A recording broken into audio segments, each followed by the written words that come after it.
The one thing that a lot of fans, I think, are very curious about when it comes to Star Wars Episode 9 has all to do with J.J. Abrams and his new ideas that will be inserted into the plot of this film. This is Mike Zero. If you guys are new to the channel, do make sure to subscribe to see future Star Wars content.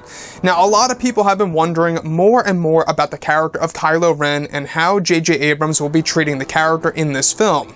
Now, we do know two things so far, is that J.J. will be taking this character down a far darker path than ever before in the sequel trilogy, and will also be applying a lot of elements of Darth Vader to the character, and that he will be more evil than Darth Vader ever was in the original trilogy.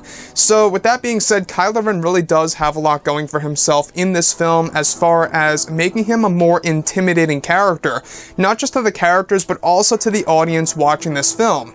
Now, these past couple of weeks or so, we've been learning a whole lot more about this film when it comes to some of the set leaks, the set designs, the concept art and storyboard descriptions, etc. One of which has all to do with a new weapon by Kylo Ren and the First Order. Specifically, a description of Kylo Ren on what appears to be a rocky world with rivers and trees. Behind him are 6 Knights of Ren. The next goes over all of the 7 standing in front of a large weapon of some kind that is square in design with 4 large engines on the bottom. The top has wings that span around 30 feet with blaster cannons on them. There are 4 of them. Another goes over one of them taking off like a rocket into the atmosphere of this world and eventually exiting into space, with the other 3 starting to take off one after the other.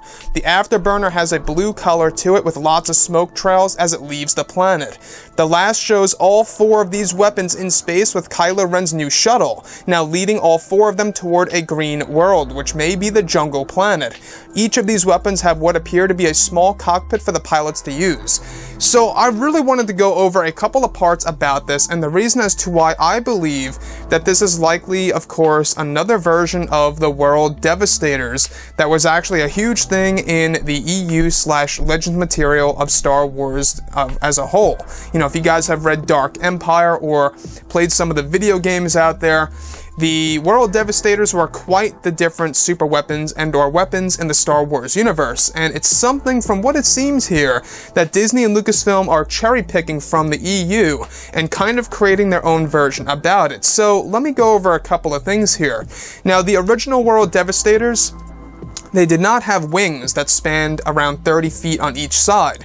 They were just these different types of weapons that were boxy in design and had these engines on the bottom that were able to essentially terraform or destroy the surface of a planet. That's why they're called the World Devastators, and quite honestly, they're quite the unique type of weapon that you would expect to see in a Star Wars film if you want to make something unique and different away from a gigantic ball like the Death Star or the Starkiller base design, right?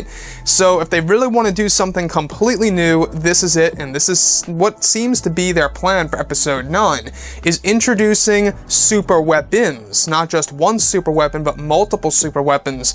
However, completely different in design than that of the Death Star 2, and Starkiller base, which honestly is great, you know? It changes things up, it makes things a bit different, kind of what we saw in The Phantom Menace during that major battle with young Anakin inside of his starfighter. You know, that whole entire design of the ship and the base, it was so unique. Yes, it was kind of similar to the Death Star, but it had like that big ring going around it. Very interesting for sure. So with Episode 9 now introducing all of these new ideas and new designs, especially by Kylo Ren and his new order, or whatever it's going to be called. We're not quite sure if it's still going to be called the First Order or something completely new and different, since, by the way, this does take place 1 year after the events of The Last Jedi. So moving on from all of this, alright, I really want to focus on how they take off from this actual planet that may very well be the location of the headquarters of the First Order. Again, it sounds more and more like the World Devastators, so what I'm hoping for in Episode 9 is that the planets are going to look more like a galaxy far, far away, right? What you would expect to see in a Star Wars film, planets that look less Earth-like. You know, kind of like what we saw with Dagobah and the planet, you know, of course, of Hoth and Mustafar. They did certain things to those planets that just, I don't know, it just kind of resonated with a lot of people out there. Now, as far as these weapons go, alright, how it has the blue hue, that blue afterburner engine as it lifts off from this planet, guys, I gotta say, I mean, it sounds like it's going to be a cinematic masterpiece if they shoot this thing correctly with the right type of CGI technology in order to make it ultra realistic. They could really pull off quite, you know, the amazing shot when it comes to these World Devastators, or whatever they are going to be.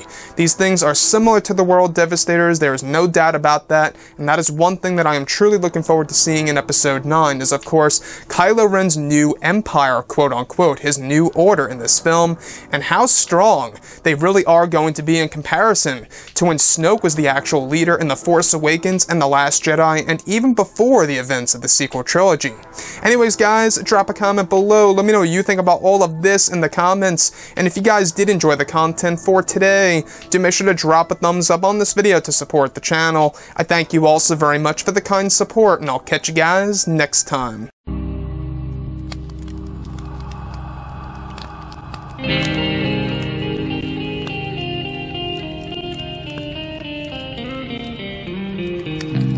Gun in hand, we are alone again. No, I'm not the one from night.